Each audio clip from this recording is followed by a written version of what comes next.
About 2 years ago, I was out shopping with my husband, who's not saved. He's of a Catholic faith, but he hasn't given himself to the Lord yet. Right. And I'm praying on that one. And he took me and the children into one of these Chinese herbal shops in a shopping centre because he said he had a digestive problem. Now, this was very, very deceiving because we were given a doctor, just a general GP, proclaim is just a natural medicine from the trees. Now, as it came, we did have quite a giggle over it because there's no way you could drink this stuff. I know. There's just no way. I mean, it was foul. And we rang the shop and they said, just keep putting honey in it. But it just, I mean, none of us could drink it. But do you think that if it's an upfront GP who gives you the once over with your heart and everything and says yes, you can take a natural medicine and it's just from the trees, where's the spiritual danger with that? It could be looked at as quite subtle, that actually.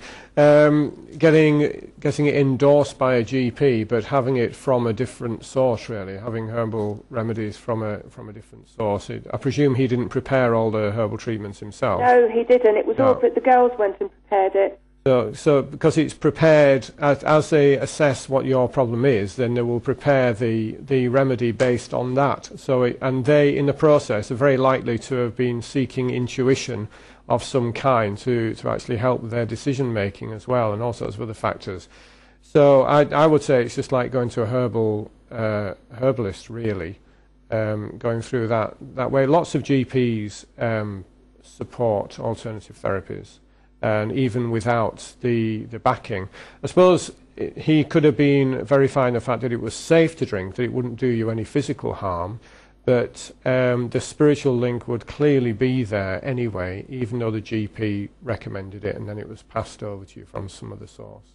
Where do you think the spiritual link is, though? Is it in the fact that they think it's going to work supernaturally? It's a whole host of things. It's this dependence upon a life force, which is, as I said before, is contrary to the Holy. It's not the same as the Holy Spirit, but it's a belief in this pure force that doesn't do any harm. Basically, it's always healing. There's nothing to base it on. It's not simply an attempt to explain how healing takes place, because it is throughout the whole of the alternative therapies area. It's obviously a very significant thing that has to be adhered to by practitioners who do these alternative therapies. There is, I believe there is a lot of occultic links, as we've already discussed, and because of the occultic links, it's like a channel of an evil presence. There are evil spirits about, there are God's angels about all the time. We may bump into them in the playground, so to speak. They can be a nuisance or whatever. But if you are involved in something that has a direct anti-Christian spiritual connection, then these things can latch onto you and just cause you problems. Somebody rang in with horrendous repercussions to his marriage because of this, and that can be the consequence of having this spiritual connection. Right, I know it's just one remedy, but it's like one more step down the slippery slope, and you don't know what's going to come out of it. Maybe nothing, but possibly something. That's great. Yeah, sorry. Sally, I'm going to have to leave it there because I've got another call. We've got one email to deal with, about 6 minutes left.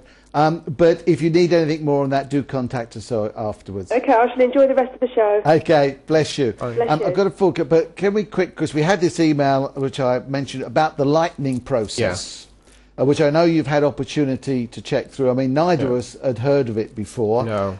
What was your feeling on the lightning process? Well, I've only had a brief look, and what I did was I just printed off a few extracts.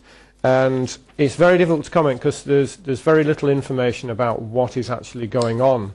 But I think how I would approach it is this. I'd look at the information on the website and I'll assess it the best I can from the information that's given, because the only next step is, well, perhaps you could ring to find out more information, right? But beyond that, you would have to do the treatment.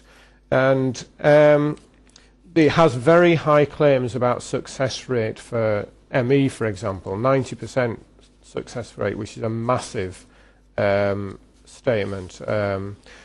And I think you need to ask, how do you know that? Because ME can recur and it can last for years.